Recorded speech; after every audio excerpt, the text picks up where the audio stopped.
The Hillside Strangler, the Hillside Stranglers, is the media epithet for one, later discovered to be two, American serial killers who terrorized Los Angeles, California between October 1977 and February 1978, with the nicknames originating from the fact that many of the victims' bodies were discovered on the wooded hillsides surrounding the city. The perpetrators were eventually discovered to be cousins Kenneth Bianchi and Angelo Buono Jr. All except one of the murders were committed in Buono's upholstery shop in Glendale, California. The victims, who ranged in age from 12 to 28, were raped, sodomized, beaten, and sometimes tortured before being strangled to death with a ligature. They were then cleaned and dumped naked across wooded hillsides in Los Angeles. Buono and Bianchi impersonated police officers to lure the victims from nearby locales, then drove them to Buono's upholstery shop to be sexually assaulted and killed. The Hillside Strangler murders began with the deaths of two prostitutes who were found strangled and dumped naked on hillsides northeast of Los Angeles in October and early November 1977. It was not until the deaths of 5 young women who were not prostitutes, but girls who had been abducted from middle-class neighborhoods, that the media attention and subsequent Hillside Strangler moniker came to prominence. The murders caused a moral panic, and young women grew increasingly terrified to go out after dark. There were 2 more deaths in December and February before the murders abruptly stopped. An extensive investigation proved fruitless until the arrest of Bianchi in January 1979 for the murder of 2 more young women in Washington and the subsequent linking of his past to the Strangler case. In order to avoid the death penalty, Bianchi implicated Buono as the other perpetrator of the Hillside Strangler killings and agreed to testify against him, leading to Buono's arrest in October 1979. In order to avoid the death penalty, Bianchi pleaded guilty to 5 of the murders in California, for which he was subsequently sentenced to life imprisonment, which he was to serve in Washington. Buono pleaded not guilty and was convicted of 9 of the Hillside Strangler murders in late 1983, before being sentenced to life without the possibility of parole. He then passed away in prison in September 2002 at the age of 67. Kenneth Bianchi was born on the 22nd of May 1951 in Rochester, New York, to a 17-year-old prostitute who gave him up for adoption just 2 weeks after he had been born. He was adopted in August 1951 by Nicholas Bianchi and his wife Frances Cioliano Bianchi, and was their only child. He was deeply troubled from a young age, with his adoptive mother describing him as a compulsive liar from the time he could talk. He would often fall into inattentive trance-like daydreams where his eyes would roll to the back of his head. From these symptoms, a physician diagnosed him with petite mal seizures at the age of 5. He was frequently given medical examinations by doctors due to problems with involuntary urination, which caused him to have a great deal of humiliation. He was prone to fits of anger, as well as bouts of insomnia and habitual bedwetting when he was young. On the 2nd of January 1957, he accidentally fell off a jungle gym and landed on his face. His adoptive mother, in an attempt to change his behaviour, sent him to a private Catholic elementary school and to sessions with a psychiatrist, with Bianchi being diagnosed with a passive-aggressive personality disorder at just 10 years old. His IQ was measured at 116 at the age of 11, but despite having an above-average intelligence, he was an underachiever and was removed twice from schools after failing to get along with teachers. His adoptive mother described him as lazy, and his teachers claimed that he was working below his potential. In July 1963, he pulled down a 6-year-old's underwear after deciding that he liked doing it. After his adoptive father died suddenly from pneumonia in 1964, Bianchi, then a teen, refused to cry or show any other signs of grief. After her husband's death, Bianchi's adoptive mother had to work while he attended a public school and was known for keeping Bianchi home from school for long periods of time. Nonetheless, Bianchi dated frequently and even joined a motorcycle club. Shortly after he graduated from Gates Chili High School in 1970, he married his high school sweetheart, Brenda Beck. However, the marriage ended after 8 months. Supposedly, she left him without an explanation. As an adult, he decided that he wanted to become a police officer, and he enrolled at Monroe Community College to study police science and psychology. He dropped out of college after just 1 semester, however, and drifted through a series of menial jobs, finally finding employment as a security guard at a jewellery store. This then gave him the opportunity to steal valuables, which he often gave to girlfriends or prostitutes to buy their loyalty. He applied for a position at the local sheriff's department, but was rejected. Because of his many petty thefts, he was constantly on the move. In 1976, he moved to Los Angeles, California, and started spending time with his older cousin and Francis's nephew, Angelo Buono Jr., who impressed Bianchi with his fancy clothes, jewellery, and a talent for getting any woman he wanted, and putting them in their place. Before long, they worked together as pimps and by late 1977 had escalated to committing what would later become known as the Hillside Strangler murders. Bianchi and Buono had raped and murdered 10 young women and girls by the time they were arrested in early 1979. Angelo Anthony Buono Jr. was born on the 5th of October 1934 in Rochester, New York. He moved to Glendale, California at 5 years old. As a teenager, he began blaming his mother for his parents' divorce and calling her demeaning names such as a whore and idolised rapist Carol Chessman. He also boasted to his friends about raping and sodomizing girls. He dropped out of school at 16. In 1951, he was sent to a reformatory school, but escaped shortly afterwards with several other youths. Throughout his adult life, he had fathered 8 children and got married 4 times, including 1 in prison, though during the murders he was unmarried. He also piled up an extensive criminal record ranging from grand theft auto, rape, pimping, and failure to pay child support. On the 10th of January 1956, 17-year-old Geraldine Vinyl, Buono's first wife, gave birth to his first son, Michael Lee Buono. He divorced her shortly afterwards and refused to pay child support. On the 15th of April 1957, Buono married his second wife, Mary Catherine Candy Castillo, aged 17, with whom Buono had 5 children. One night in late 1963, Buono dragged Candy by the hair into the living room, tossed her on the floor and assaulted her in full view of their children because she had rejected his advances. In May 1964, Candy rightfully filed for divorce, citing Buono's aggressive and perversive sexual desires and his unpredictable violence. A year later, Buono moved in with 25-year-old Nanette Campina, a single mother of 2. He was said to have treated her similarly to how he had treated Candy, physically and sexually abusing her, to the point where she was afraid to leave him because she thought he might kill her. He had 2 children with her, born in 1967 and 1969. Shortly before the birth of Buono's first child with Campina, he was given a 1-year suspended sentence for stealing a cat. In 1971, Buono began sexually abusing his 14-year-old stepdaughter, which caused Campina to leave him, taking the children with her. In 1972, Buono married Deborah Taylor, his 3rd wife, and moved in with a male roommate shortly afterwards. Buono never moved in with Taylor and didn't bother getting a divorce. On one occasion, his roommate witnessed Buono watching school children through binoculars whilst masturbating. In May 1975, Buono, aged 40, moved into his own place and opened his own upholstery shop at 703 East Colorado Street in northeast Glendale. He reportedly revelled in the fact that he was Italian and hung up the Italian flag on the top of his shop. He began calling himself the Italian Stallion and earned a reputation for being a stud, despite having multiple ex-wives, having multiple young girlfriends at once, some as young as 13, impressing the girls with fancy clothing and expensive jewellery such as a gold chain and a large turquoise ring. In July 1975, Buono began dating a teenage girl who he impregnated twice. He forced her to abort the first child, and the second pregnancy ended in a miscarriage. While the girl stayed loyal to him, he frequently had sexual relations with other young women. In January 1976, his adoptive cousin, 24-year-old Kenneth Bianchi, moved in with him. Bianchi was a criminal himself, having been arrested numerous times, mostly for petty theft. When Bianchi arrived to his cousin's home, he discovered that Buono had been holding 4 teenage girls in his home virtually as prisoners, a sight which Bianchi described as junior harem.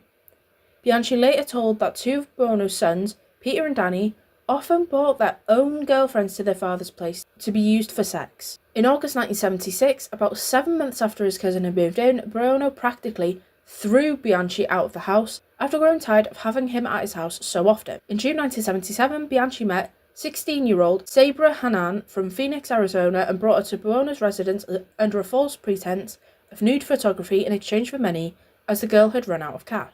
One night, Buono and Bianchi stripped her, beat her with a wet towel, and raped her. She was held as a prisoner for the following 3 months. She endured harsh beatings from the pair and was forced to turn tricks for customers at Buono's upholstery shop, which he used to bolster the business. She was sometimes starved for days at a time. In early September, she escaped her captivity by running away during an outside job. In the fall of 1977, Buono and Bianchi began discussing the idea of pimping young women as a way to make money. The idea was initially proposed by Buono as they were short on cash. By this point, according to Bianchi, he and Buono had already started talking about the possibility of killing someone. On the 16th of October 1977, Buono and Bianchi paid 2 sex workers, 18-year-old Deborah Noble and 19-year-old Yolanda Washington, who are also part-time waitresses, $175 for a list of their clients known as a trick list in slang. The latter told Buono that she frequented a street on Sunset Boulevard. Shortly afterwards, the two found out the list was fake, and infuriated, they pursued Noble and Washington to get revenge for the money they'd paid. On the 17th of October evening, Buono and Bianchi raped Washington at the back of Bianchi's car before strangling her to death. Soon afterwards, the pair embarked on a 5-month killing spree in which left 9 more young women and girls dead, strangled with a garrote and then dumped naked on wooded hillsides across Los Angeles. Yolanda Washington was a 19-year-old prostitute and part-time waitress. She always worked on a certain stretch of Sunset Boulevard. Her naked body was found on the 18th of October 1977 on a hillside near Ventura Freeway. Detectives determined that her body was clean before being dumped, while faint marks were also visible around the neck, wrists and ankles, signs of a rope being used. She had been assaulted, raped and strangled. According to Bianchi, they picked her up from her street corner on the 17th of October evening in Bianchi's Cadillac. Buono, who was in the driver's seat, flashed his badge and handcuffed her, after which Bianchi stripped her, raped her and strangled her to death after a brief struggle. On the 1st of November 1977, police were called to Alta Terrace Drive in La Crescenta, a neighbourhood 12 miles north of downtown LA, where the body of a teenage girl was found naked, face up on a parkway in a middle-class residential area. The homeowner had covered her with tarp in the early morning hours to prevent the neighbourhood children from seeing her on their way to school. Ligature marks were found on her neck, wrists and ankles, indicating to police that she had been bound and strangled. Her body had been dumped, indicating that she was killed elsewhere. Detective Salerno found small pieces of light-coloured fluff on her eyelid and saved it for forensic experts. The girl, who had been described as being small and thin, weighing about 90 pounds and appearing to be about 16 years old, was eventually identified as 15-year-old Judith Lynn Miller, a former student of Hollywood High School. After dropping out, Miller was a runaway and a small-time sex worker. She was last seen alive on Halloween 1977, took her to a man driving a large two-tone sedan on Sunset Boulevard next to Carney's. The Stranglers had told her that they were undercover police officers, handcuffed her and took her to Buono's auto upholstery shop at 703 East Colorado Street in Glendale, where she was murdered. Only 5 days later, on the 6th of November 1977, the nude body of another woman was discovered near the Chevy Chase Country Club in Glendale. Like Miller, her body bore 5-point, neck, wrists and ankles, ligature marks, and showed signs of having been strangled, brutally raped, but not sodomized. The woman was later identified as 21-year-old waitress Eliza Teresa Lisa Crastin, who was last seen leaving the restaurant where she worked the night before her body was discovered. In addition to working full-time, Crastin also was a professional dancer in the all-female dance and cabaret troupe, the LA Knockers, and, unlike the previous two victims, was not a prostitute, drug user or runaway. The Stranglers followed her after she'd been seen driving home from work, pulled her over on the street she lived on, presented a fake police badge and told her that they were detectives. They then handcuffed her and told her that they needed to take her in for questioning. At some point in early November 1977, two men approached 24-year-old Catherine Law Baker, the daughter of actor Peter Law, famous for his role as a serial killer in Fritz Lang's film M, with the intent of abducting and killing her. However, when Law produced not only her driver's license when requested, but also a picture of her sitting on her father's lap as a child, the two let her go without incident, fearing the murder of a celebrity's child would attract an unusually high amount of police and press attention. Law didn't realise who the men were until they were arrested, at which point she recalled that two men flashing LA police badges had approached her in the past. On Sunday, the 13th of November 1977, two girls, 12-year-old Dolores Ann Dolly Capida and 14-year-old Sonja Marie Johnson, boarded an RTD bus from the front of Eagle Rock Plaza on Colorado Boulevard and headed home. The last time they were seen getting off the bus at York Boulevard and North Avenue 46 and approaching a two-tone sedan that reportedly had two men inside. They were discovered by a 9-year-old boy who was treasure hunting in a trash heap on the hillside near Dodger Stadium on the 20th of November 1977. Earlier that same day, on the 20th of November 1977, hitchhikers found the naked body of 20-year-old Christina Reckler, a quiet, unassuming honor student at the Art Center College of Design, described by Detective Bob Grogan of the Los Angeles Police Department as a loving and serious young woman who should have had a bright future ahead of her. Reckler was discovered on a hillside between Glendale and Eagle Rock. When found by Detective Grogan, the typical ligature marks were on her wrists, ankles and neck, and when he turned her over, bruises were observed on her. Unlike the first 3 victims, there was 2 puncture marks on her arm, but no signs of needle tracks that indicated her being a drug addict. It was later determined that she had been injected with Windex, a common ammonia-based window, glass and hard surface cleaner. On the 23rd of November 1977, the badly decomposed body of 28-year-old Evelyn Jane King, an aspiring actress who had gone missing on the 9th of November, was discovered in the bushes near the Los Feliz Boulevard off-ramp of the Golden State Freeway. The severity of decomposition prevented determination as to whether she'd been raped or tortured, but she'd been strangled like the others. In response, authorities created a task force, initially composed of 30 officers from the LAPD, the Sheriff's Department, and the Glendale Police Department to catch the predator, now dubbed the Hillside Strangler. On the 29th of November 1977, police found the body of 18-year-old Lauren Ray Wagner, a business student who lived with her parents in the San Fernando Valley in hills around Los Angeles, Mount Washington. She had ligature marks on her neck, ankles, and wrists. There were also burn marks on her hands, indicating that she was tortured. Her parents had expected her to come home before midnight, and the next morning, when they found her car parked across the street with the door ajar, her father questioned the neighbours. He found the woman who lived at the house where Lauren's car had been parked saw her abduction. The woman stated that she saw 2 men, one tall and young, the other who was older and shorter with bushy hair. She also stated that she heard Wagner cry out, "You won't get away with this," during her abduction. On the 14th of December 1977, the naked body of 17-year-old prostitute Kimberly Diane Martin, which also showed signs of torture, was found on a deserted lot near Los Angeles City Hall. She'd previously joined a call girl agency because she feared exposing herself on the streets with the Strangler on the loose. The killers happened to place a call to her agency from the Hollywood Public Library payphone, and she was by chance the call girl who was dispatched.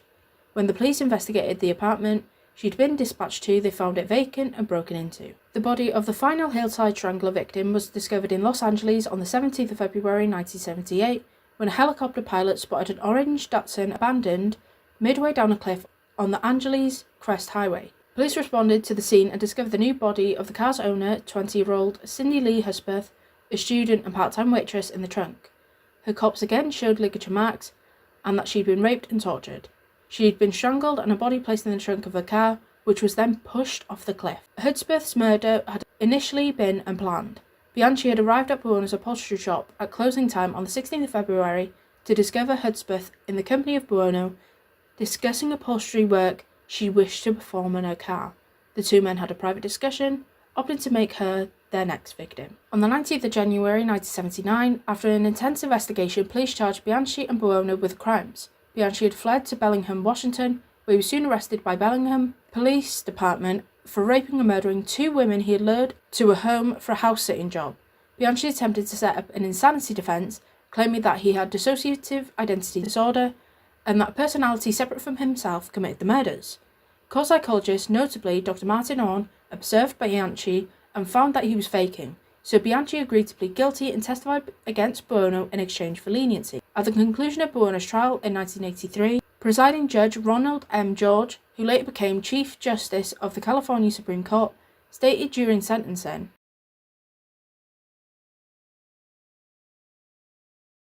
at his trial, Bianchi pleaded not guilty by reason of insanity, claiming that another personality, one Steve Walker, had committed the crimes. It is believed that he had recently seen the film Sybil, 1976, about a woman suffering from multiple personalities triggered by childhood abuse. Bianchi convinced a few expert psychiatrists that he indeed suffered from multiple personality disorder, but investigators brought their own psychiatrists, mainly Martin Orn. When Orn mentioned to Bianchi that in genuine cases of the disorder, there tend to be 3 or more personalities, to which Bianchi promptly created another alias, Billy.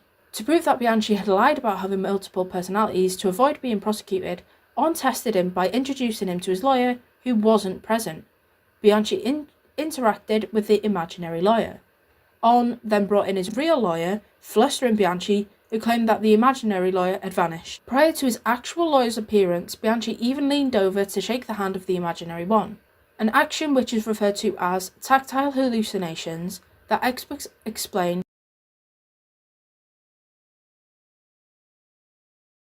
Orn had never seen a true tactile hallucination in his career, suggesting that this was a complete fabrication. Bianchi eventually pleaded guilty in order to avoid the death penalty in Washington state.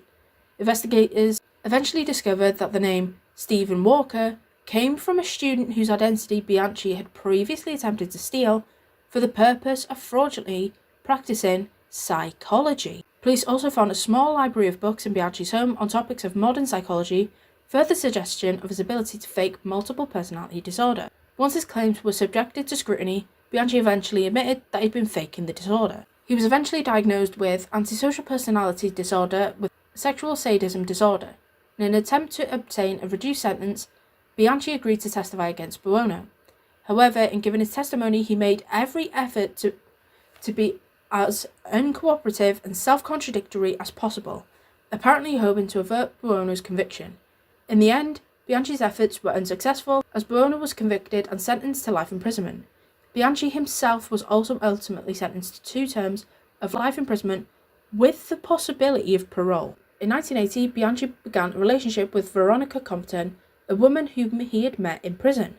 During his trial, she testified for the defense, telling the jury a false, fake tale about the crimes in an attempt to exculpate Bianchi. She also admitted to wanting to buy a mortuary with another convicted murderer for the purpose of necrophilia. She was later convicted and imprisoned for attempting to strangle a woman she lured to a motel in an attempt to convince authorities that the Hillside Strangler was still on the loose. While incarcerated, Bianchi had smuggled a semen-filled condom to her inside the spine of a book so she could use it to stage a rape murder committed by the Hillside Strangler. However, she was released in 2003. In 1992, Bianchi sued Catherine Uronwode for $8.5 million for having an image of his face depicted on a trading card. He claimed his face was trademarked. The judge dismissed the case after ruling that if Bianchi had been using his face as a trademark when he was killing women, he wouldn't have tried to hide it from police. In January 1979, Bianchi was arrested in connection with the murders of 2 women in Bellingham, Washington. After pleading guilty, Bianchi was quickly linked to the Hillside Strangler murders in California. In order to avoid the death penalty, Bianchi named Buono as the other perpetrator in the Hillside Strangler case and agreed to testify against him. On the 22nd of October 1979, Buono was arrested at his upholstery shop in Glendale and charged with 24 felonies, including murder, sodomy, and rape. Upon his arrival at the Los Angeles County Jail, Buono was assigned to High Power, a super security section designed for prisoners who were at high risk from other inmates, primarily informers or rapists whose victims were young. One day, an inmate asked Buono why he killed all those girls, to which he reportedly replied,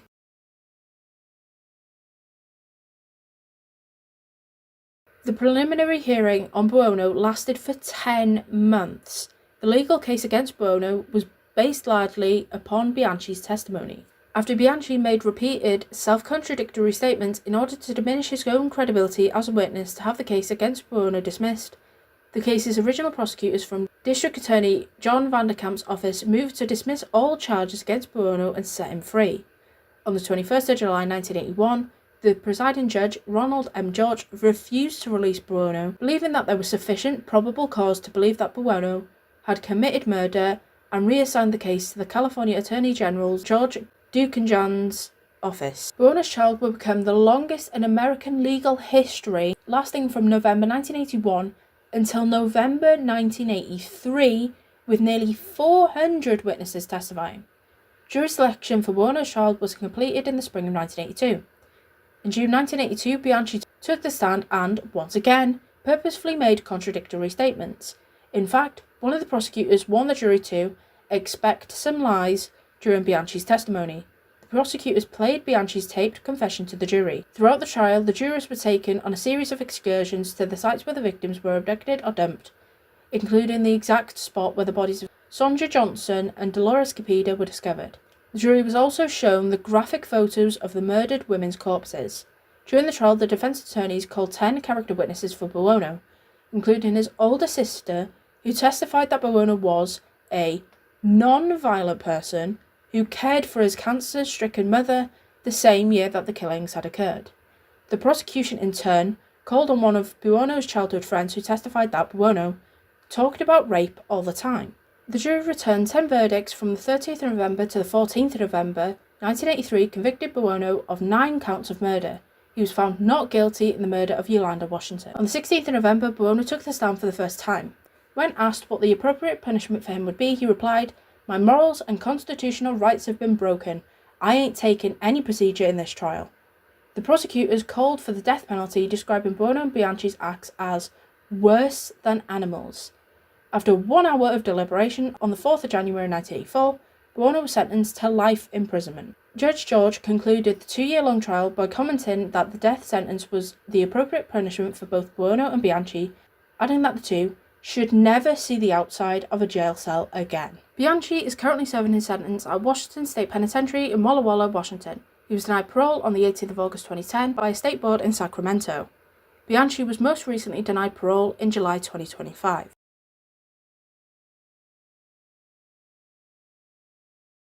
Shortly after his sentencing, Buono was initially sent to Folsom State Prison, where he refused to come out of a cell due to fear of injury by other inmates, before being transferred.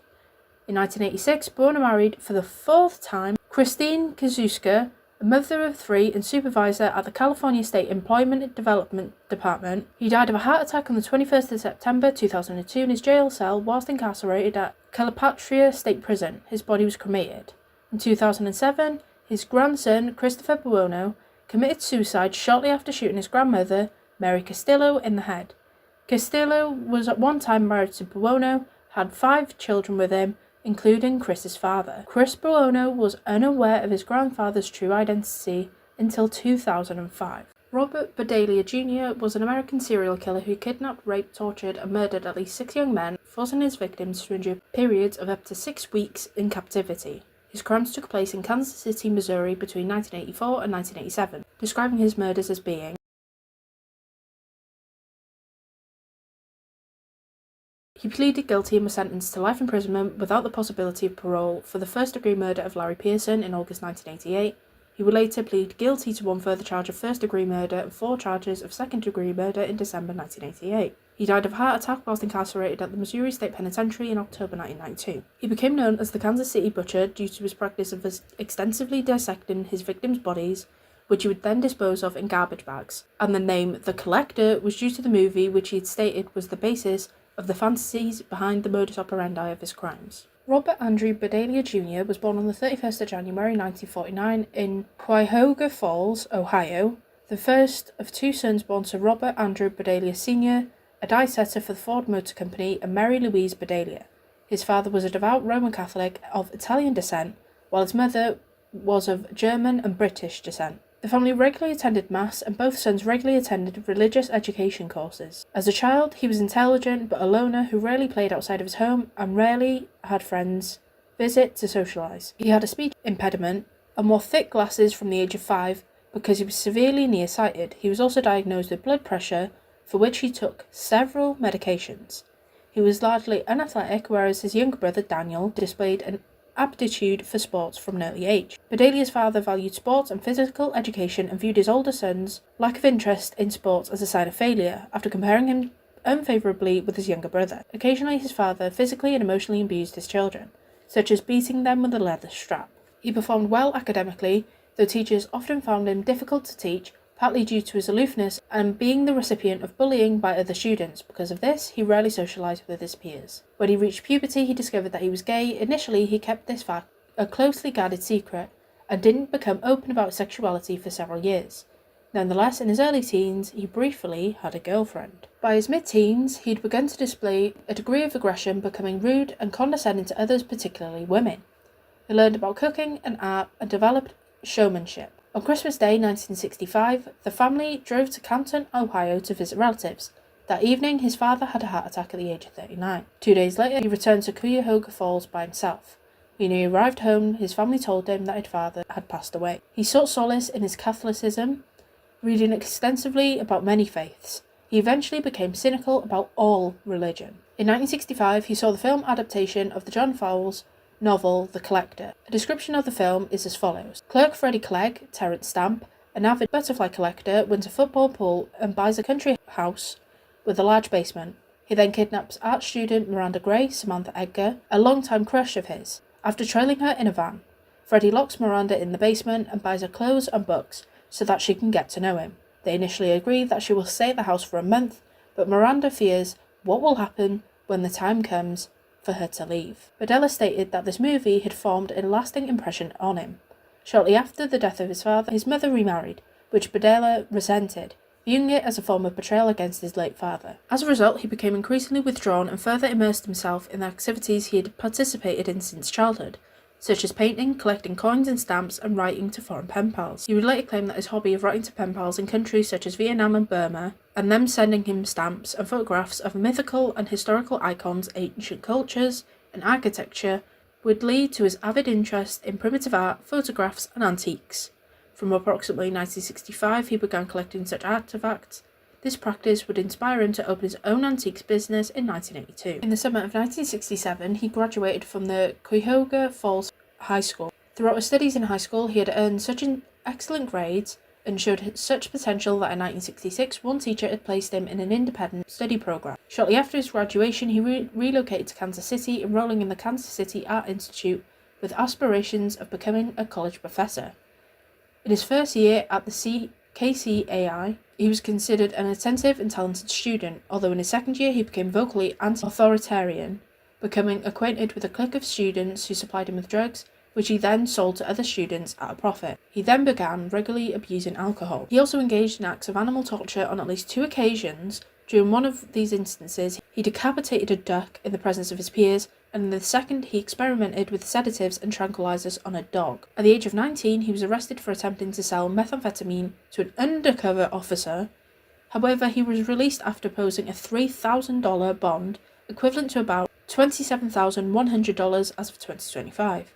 He would later plead guilty and was handed a 5-year suspended sentence. However, only 1 month after his first arrest, along with 2 other students, they were arrested for possession of marijuana and LSD in Johnson County. On this occasion, Berdella couldn't post bond, and he spent 5 days in jail as a result. The charges against him and one other student would be dropped due to a lack of evidence. In 1969, Berdella voluntarily withdrew from KCAI after receiving harsh criticism from college administrators for killing and cooking a duck for the sake of art. He chose to remain in Kansas City, and in September of that year, he moved into an address within the Hyde Park district, 4315 Charlotte Street.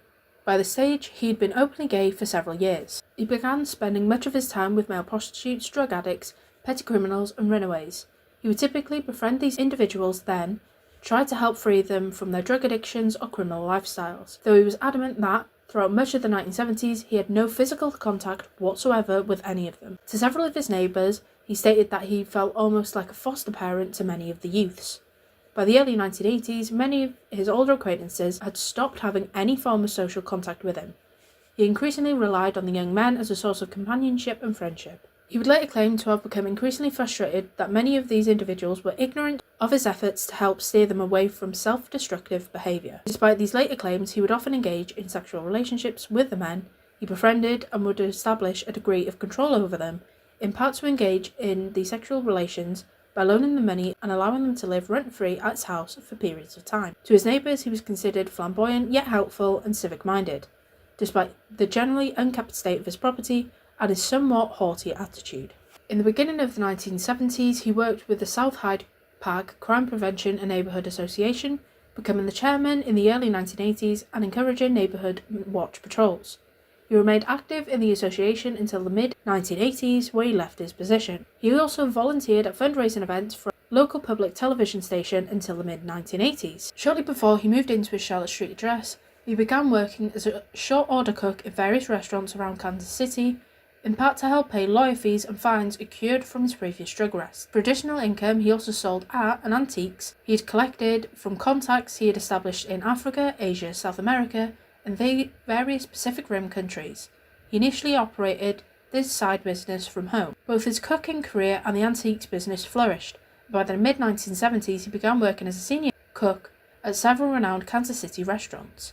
He joined a chefs association and helped establish a training program for aspiring chefs at a local community college. At the same time, he devoted more attention to his own business. By 1981, he had established several contractual agreements with both national and international contacts for his antiques business. He viewed this as his full-time job and later quit working as a chef. In 1982, Berdella began renting his own booth at the Westport Flea Market. The store was named Bob's bizarre, and primarily sold and traded primitive art, jewellery and antiques.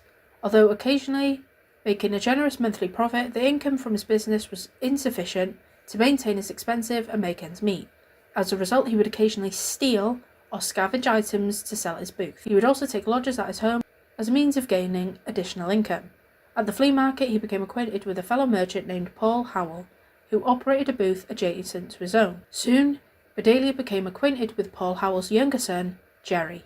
Initially, Jerry Howell and his friends taunted Berdella for his overt homosexuality, although according to Berdella, Jerry Howell later confided to him that he and his friends occasionally earned money as male prostitutes. By the early 1980s, Paul Howell had relocated his business to a store close to the intersection of 39th and Main Street, with his family living in an apartment above the shop.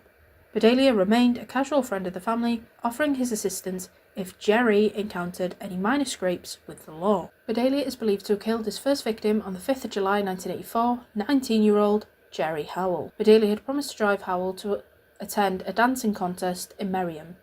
According to Berdella, he plied Howell with alcohol, diazepam and acetylmazarine, both in his car and at his house, until he became unconscious. He then injected Howell with a heavy tranquilizer before binding him to his bed.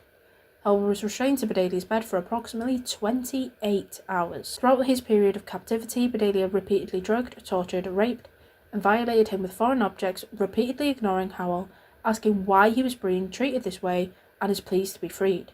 According to Berdella, Jerry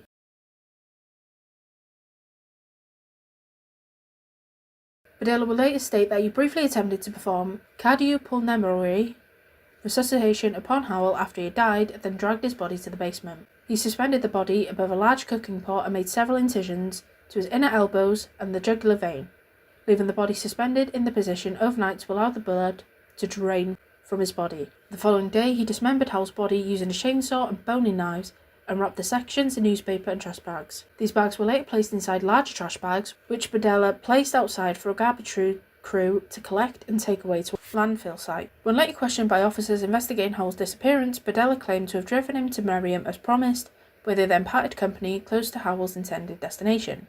Berdella further claimed that he'd not seen him since. As would be the case with all of Berdella's murders, he kept a detailed log in which he documented each act of sexual and physical torture inflicted upon his victim. He would recall that, like his subsequent victims, Howell had repeatedly pleaded with him to stop the abuse of torture, although Berdella would either ignore the pleas, taunt him, or threaten him. He would remain adamant to investigators that he did not do this for his enjoyment, but for what he called his physical and mental satisfaction. On the 10th of April 1985, a former lodger, 20-year-old Robert Sheldon, arrived on Berdella's doorstep, asking if he could stay at his house for a short time. According to Berdella, although Sheldon paid his rent responsibly, he considered him to be an inconvenience. Although he was not physically attracted to Sheldon, on the 12th of April, he drugged and held him captive because he returned home from work to find Sheldon intoxicated. Berdella was adamant that he held no firm malice towards Sheldon, but saw him as someone whom he could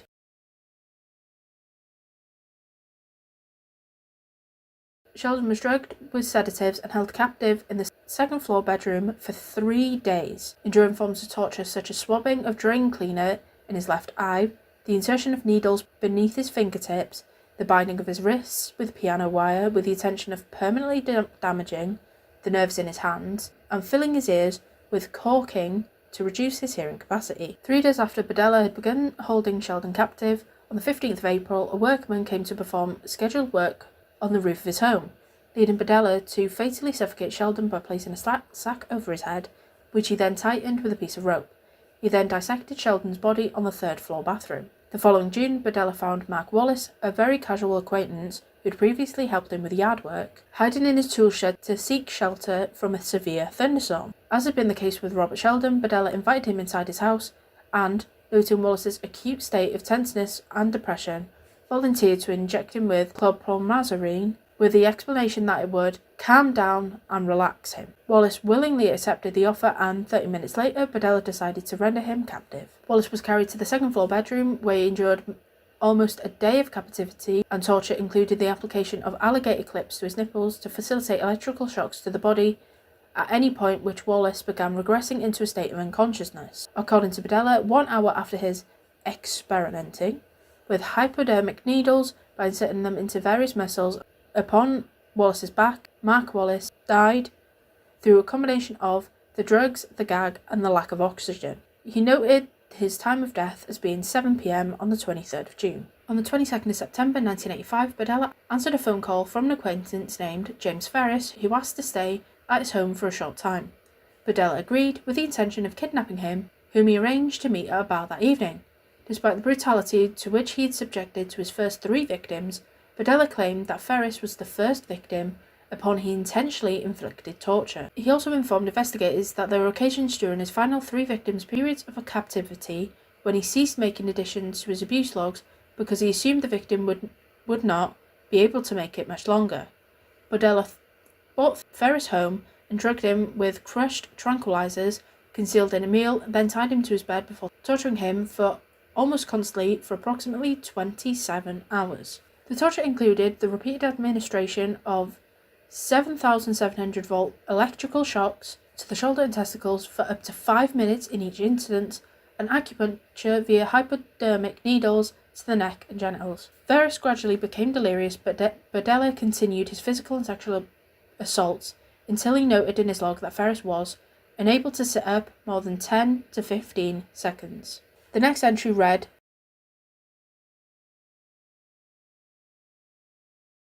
and finally, Berdella noted that Ferris died with a slang term that he'd used in his career as a chef, 86, which Berdella later explained meant anything from throw it out to stop the project. Todd Stoops was a 23-year-old drug addict and occasional prostitute who, with his wife, had twice lived briefly at Berdella's house in 1984. After Stoops and his wife moved out of Berdella's home the second time, Berdella didn't see him again until a chance encounter at the Kansas City's Liberty Memorial Park on the 17th of June 1986. Berdella invited him to his house with an offer of lunch, with an added incentive of sex, as Stoops stated that he needed $13 to purchase drugs, the equivalent of about $37 as of 2025. Berdella would later stress to investigators that he'd been extremely physically attracted to Stoops, and he was held captive for 2 weeks before he died. He gradually increased Stoops' terror, attempting to make him cooperative and an incapacitated sex slave. Berdella used electrical shocks through Stoops' closed eyes in an attempt to blind him, and injected drain cleaner into his larynx to try to silence his screaming. During the second week of his capture, Stoops asked Berdella for a soft drink and a sandwich. When Berdella refused, Stoops burst into tears. On the 27th of June, he ruptured Stoops' anal wall with his fist, causing bleeding and discharge. Towards the end of Stoops' captivity, he tried to feed him ice cream and soup, although Stoops wasn't able to keep anything down. By the final day of his captivity, Stoops was so weak, Berdella later stated that he had been able to breathe in a sitting position. On the 1st of July 1986, Stoops died. A forensic pathologist later testified that the ruptured anal wall caused septic shock, which proved fatal. In the spring of 1987, Berdella became friendly with 20-year-old Larry Wayne Pearson. This casual friendship began when Pearson entered his shop and explained to Berdella that, as a child, he had held an interest in both witchcraft and wizardry. Shortly thereafter, Pearson temporarily lodged with Berdella and willingly performed chores around his home as a means of paying rent. According to Berdella, he didn't initially intend to capture Pearson, but began forming the plan to do so on the 23rd of June, 2 weeks after having bailed Pearson out of jail, and noting Pearson, in the weeks prior to his captivity, displayed little interest in finding a job. On the afternoon on the 23rd of June, Berdella and Pearson watched the movie Creepshow 2 before eating lunch. As they drove around Kansas, the young man began jokingly referring to his practice of robbing gay men in Wichita. This disclosure finalized Berdella's decision to hold Pearson captive. That evening, Berdella ensured Pearson became intoxicated before injecting him with chlorphorazepine and moving him down to his basement, where he bound Pearson's hands above his head, then linked the rope he had used for this purpose to a brick column before injecting Pearson's larynx with drain cleaner. He then brought an electrical transformer into the basement. According to Berdella, Pearson was by far the most cooperative of his 6 murder victims. On the 5th day of his captivity, having by this stage endured torture such as the repeated administration of electrical shocks with the transformer and the breaking of several hand bones with an iron rod to render him submissive, Berdella deduced Pearson had earned his trust as to his continued cooperation in his sexual and physical abuse. As a form of reward, Pearson was moved to the 2nd floor, with Berdella first informing Pearson that if he continued to cooperate, he would not continue to inflict as much pain upon him as he had done so while he was held captive in the basement. Throughout the latter part of his 6 weeks of captivity, Parson trained himself to sleep without moving so that he didn't antagonize Berdella and thus invite further torture to return to the basement. After 6 weeks of captivity, Pearson deeply bit into Berdella's penis before screaming that he couldn't continue to tolerate his ongoing poor treatment. In response, Berdella killed Pearson by bludgeoning him into unconsciousness with a tree limb, then suffocating him with a bag and ligature before driving to the hospital to receive treatment for his wound. Pearson's body was later dismembered in the basement, and his head initially stored in a plastic bag inside Berdella's freezer before being buried in the backyard.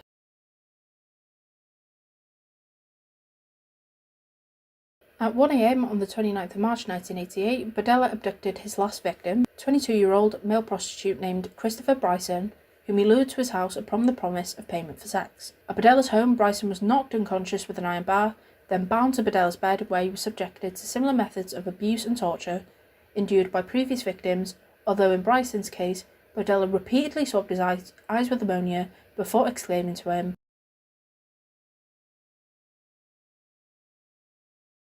After several days, Berdella explained to Bryson that he'd begun to trust his captive, and that although he was willing to discuss some aspects of the abuse and torture he was receiving, there would be no negotiations regarding his sexual abuse. Berdella finished this discussion with a stern warning.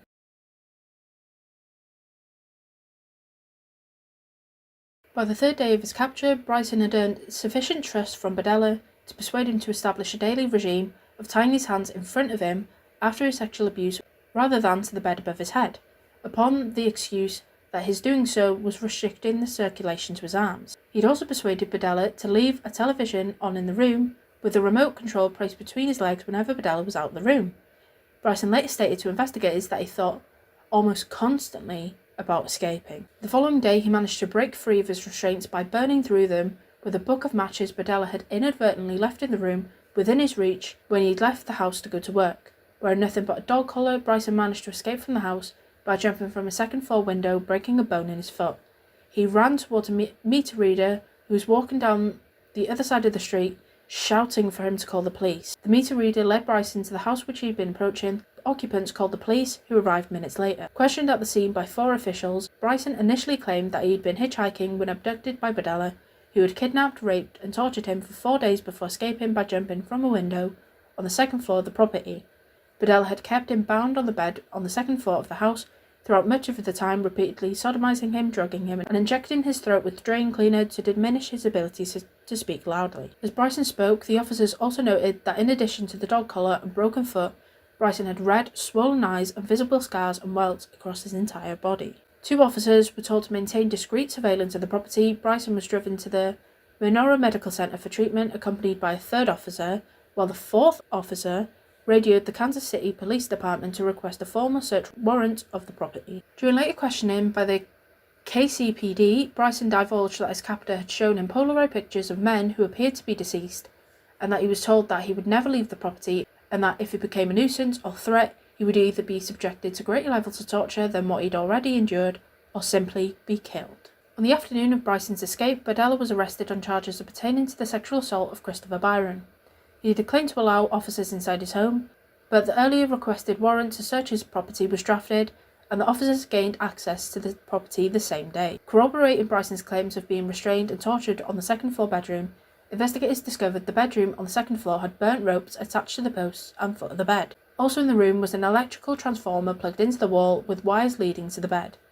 A metal tray containing syringes, small bottles apparently containing prescription drugs, swabs and eye drops were also close to the bed.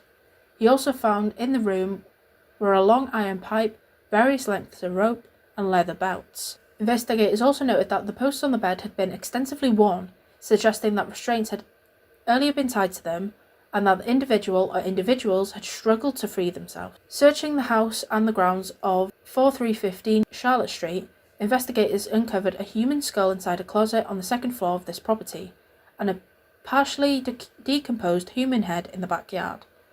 The search also uncovered several human vertebrae scarred by both hacksaw and knife marks stowed in a hallway, and several human teeth stowed in 2 envelopes. Both a hacksaw and a miter saw were discovered in the basement of the property, and a chainsaw was also found to be soiled with bloodstains, flesh and pubic hairs.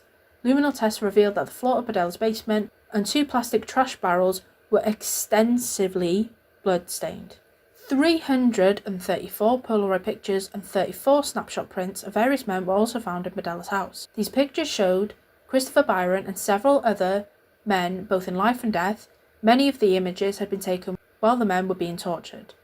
The search also uncovered numerous restraints and sexual devices, pornographic literature, hypodermic needles, and a book on narcotics. Officers also discovered a stenographer's pad containing detailed torture logs that Berdella had maintained for each victim, lying on top of a chest of drawers. Several newspaper clippings from the Kansas City Star mentioned a missing young man named Jerry Howell, and a wallet and driver's license belonging to a missing person named James Ferris were discovered in a closet on the 2nd floor of the property. Before the search of Berdella's property had concluded, the KCPD assembled a special task force of 11 detectives and 1 sergeant to focus exclusively on the Berdella case. This task force extensively researched Berdella's history, discovering that he was well known among the Kansas City's male hustlers, having earned a reputation for preying on transient young men. Several of these male prostitutes were also reluctant to accept him as a client, both because of his penchant for drugging, injecting and torturing his sexual partners and acquaintances, and also because he had long been considered a suspect in the disappearance of 2 men whose personal possessions had been found in the house, Jerry Howell and James Ferris. Missing person reports had been filed for both these men, and Berdella had been extensively questioned in relation to the disappearances. He denied having anything to do with the disappearances. Despite being considered a prime suspect in both cases and being placed under surveillance, police had been unable to find any solid evidence linking him to either man's disappearance. In both instances, after giving his initial statement to police, Berdella indignantly refused to talk further without having a lawyer present. His lawyer would later threaten to file harassment accusations against the police unless their questioning and surveillance of him ceased. James Ferris's wife identified him in several Polaroids found at Berdella's property, some taken after her husband's death. Paul Howell formerly identified a picture of a young man hanging upside down in Berdella's basement as his son. Several other Polaroid images depicted as yet unidentified young men, and several detectives were assigned to identify them to determine that if they were alive or dead, and if alive, the circumstances of the picture. Since several of these images depicted a section of the body of the photographer on the 13th of April, Berdella was ordered to pose nude for a series of photographs in the same precise angles as the evidence photos for comparison with the original Polaroid images. As numerous male names had been found scrawled upon various stenographers' pads at Berdella's address, the detectives began attempting to trace each of them. One of those traced, a young man named Freddie Kellogg, was able to state to detectives that he and several other young men had intermittently lodged with Berdella since the early 1980s, and that Berdella had been in the habit of plying his lodgers with drugs, typically intravenously, before engaging in sex with them, regardless of if they consented or not. Kellogg stated that in order for him to be allowed to lodge with Berdella, he must agree to persuade young men whom Berdella found attractive to attend parties at Charlotte Street so that Berdella could drug them. Should Berdella ever discover that any of them was a police informant, he would use this knowledge to blackmail them. Despite this threat, Kellogg stated that numerous male prostitutes and addicts had been reluctant to engage in any form of contact with Berdella because of numerous of his links to the 1984 disappearance of Jerry Howell. In addition to these disclosures, Kellogg was able to name 3 of the men depicted in the Polaroids as Todd Stoops, Robert Sheldon, and Larry Wayne Pearson. The investigators would discover that Berdella had paid a $30 fee to secure a bond for Pearson in June 1987, the equivalent of about $83 in 2025, and that no further records existed to indicate that Pearson was still alive. Nonetheless, investigators did discover that in August 1987, Berdella had filed an assault report from a hospital room alleging that a man named Larry Pearson had deeply bitten into his penis during oral sex, causing a serious laceration. An interview with Robert Sheldon's employees at a Kansas City manufacturing plant confirmed that although the young man had been a reliable employee, he had suddenly ceased attending work in April 1985. Shortly after the search of 4315 Charlotte Street had concluded, Berdella was informed of the discoveries at his property. The same afternoon, he was ordered to pose for the series of nude photographs for comparison with the Polaroid images he had taken. Investigators attempted to conduct their first formal investigation with him, although Berdella simply invoked his right to silence in the setting. Investigators later sought to obtain handwriting samples from Berdella in an effort to prove that he'd written the notes found within the various stenographers' pads discovered at his house. He refused to cooperate and was sentenced to 6 months in jail for contempt of court. Initially, Berdella was formally charged with 1 count of felonious restraint, 1 count of assault, and 7 counts of forcible sodomy, as investigators continued their investigations into the discoveries at his property. He was assigned a temporary public defender as his legal representative and held in protective custody in the Jackson County Jail in lieu of a $500,000 bail, the equivalent of approximately $2 million as of 2025. In late April, the skull found inside Berdella's closet was identified via dental x-rays obtained via a subpoena from the University of Kansas Medical Center as that of Robert Sheldon. The same day, a dental identification was made on Sheldon's skull. 2 men separately phoned the Kansas City Police Department to state one of the 7 unidentified young men depicted in a photographic array released to the media on the 27th of April was a former high school acquaintance of theirs named Mark Wallace. When a detective contacted Wallace's sister, she stated that her brother had been missing since mid-1985. Shortly thereafter, investigators discovered that photograph D, released to the media in the same array, was one Larry Wayne Pearson. As Pearson had once been a ward of the court in Wichita, his dental records were available to be compared with the skull found in Berdella's backyard. Berdella would be formally charged with the murder and dismemberment of Larry Wayne Pearson in July, after the head discovered in his backyard was formally identified as Pearson's on the 12th of May. Prosecutors had gathered sufficient circumstantial evidence to accompany the physical evidence retrieved. On the 22nd of July 1988, a grand jury formally indicted Berdella for the murder of Larry Wayne Pearson. The following month, he was arraigned and pleaded guilty in the 4th Circuit of the Jackson County Court before Judge Alvin C. Randall to the first-degree murder of Larry Pearson. The plea was entered following a late morning recess in the arraignment hearing into this particular murder and came as a surprise to both the judge and prosecuting attorneys. The prosecution team assigned to the case accepted the plea, with Assistant Prosecutor Pat Hall later explaining this decision as being in the best interest of our client, the people of the state of Missouri. Following the submission and acceptance of this plea, the judge insisted that Berdella confess under oath as to Pearson's death. In response to being questioned by his attorneys, Berdella stated,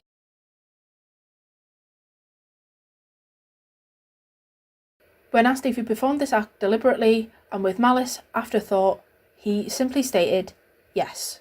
He was sentenced to life imprisonment without the possibility of parole. Upon being sentenced, he was transferred to the Missouri State Penitentiary to commence his life sentence. He would later be temporarily placed in protective custody at the Potosi Correctional Center due to concerns for his safety. A second guilty plea submitted before the Jackson County Court on the 24th of August earned Berdella a further life term without parole for 1 charge of forcible sodomy against Christopher Bryson, 6 counts of sodomy, and 1 charge of assault, being dropped as part of a plea bargain. He would also receive a further term of 7 years pertaining to 1 count of felonious restraint against Bryson on the state. Despite initially pleading not guilty to the remaining 5 murder charges on the 13th of September 1988, with the agreement of his 2 defense attorneys, Berdella ultimately conducted a plea bargain with the prosecutors in order to avoid the death penalty in these remaining charges. In this plea bargain, he agreed to confess in graphic detail as to whom he had killed, what indignities he had inflicted upon each victim, how he had killed each victim, and what he had done with their bodies. These confessions were given to prosecutors between the 13th and 15th of December 1988. In return for his cooperation, the prosecution agreed not to seek the death penalty at a formal hearing scheduled for 9 a.m. on the 19th of December. On the 19th of December 1988, he formally waived his rights to be tried for any of the outstanding murder charges, upon the understanding that he was to be convicted of 1 further count of first-degree murder, that of Robert Sheldon, and 4 counts of second-degree murder. He formally pleaded guilty to each of these charges before Judge Robert Myers in the Jackson County Circuit Court. Members of the public were prohibited from attending this hearing, with only family members of the victims and news reporters permitted access to these proceedings. In response to the guilty pleas, Judge Myers imposed 5 further concurrent life sentences, with an additional condition barring any future prospect of parole in the sole case of first-degree murder to which Berdella pleaded guilty. He provided testimony to prosecutors between the 13th and 15th of December after he changed his plea and sought approval of their agreement to not seek the death penalty against him if he fully confessed. In this testimony, he claimed the movie he had first seen in 1965, The Collector, had left a major impression on him. Following the senses of shock and disgust he claimed to have initially experienced after killing his first victim, the movie had resurfaced in his memory and subsequently became a motivating psychological force in the actions he exhibited against his victims in his subsequent murders. His victims, he later stated to investigators, had lost any degree of humanity in his eyes once he had chosen to render them captive.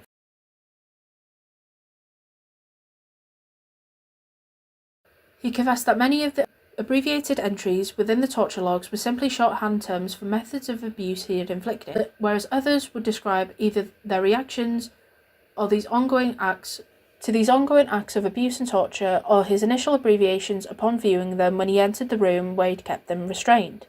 The entry reading CP, for example, referred to the chlorpromazine he had injected to assist in his restraining of the men, whereas entries reading DC referred to swabbing their eyes with drain cleaner, or the injection of the substance into their vocal cords. Entries reading EK or EKG referred to torture administered to his captives with electrical shocks, whereas several other entries contained the anatomical location where he administered the abuse or torture. For example, at one point in relation to James Ferris, he had written an entry reading 2.5 KET-NK plus shoulder to indicate that he ejected 2.2 cubic centimeters of ketamine into Ferris's neck and shoulder. Other entries such as gag loose, no resist in retie, or very delayed breathing, snoring were more self-explanatory. Investigators consulted a specialist in toxicology in their investigation into Berdella following his arrest, who stated that, judging by the notes he had written about Robert Sheldon, the accumulation of chlorpromazine injected into him had been toxic. Furthermore, Berdella confessed to having alternatively buried two victims' heads in his backyard, adding that he retrieved and cleaned the first skull, that of Robert Sheldon, at the time he buried Larry Pearson's head in the same hole. Sheldon's skull was that which he placed inside a closet on the second floor in his property in an area of the household Berdella referred to as my gallery area. He removed the teeth from the skull and kept them stowed inside envelopes. He further claimed to have intended to retrieve Pearson's skull once sufficient time had elapsed for it to skeletonize, although he was adamant that there had been no rational or sinister reason for him doing so. In addition, he vehemently denied media rumours that he'd been engaged in any form of Satanism or that he sold sections of the bodies in his flea market booth. He was able to name all of his victims to investigators. Although Mark Wallace had been seized by opportunity, when Berdella had found him seeking shelter from a severe thunderstorm in his tool shed, his other 5 victims had been captured after he unsuccessfully tried to steer them away from their general lifestyles, and thus simply became frustrated at the failure of his efforts. Regarding each victim's captivity, he described in graphic detail the sexual, physical, and emotional abuse he had subjected to each individual, and which he had recorded within his torture log. He explained his successive actions to investigators on the 14th of December with a statement that he was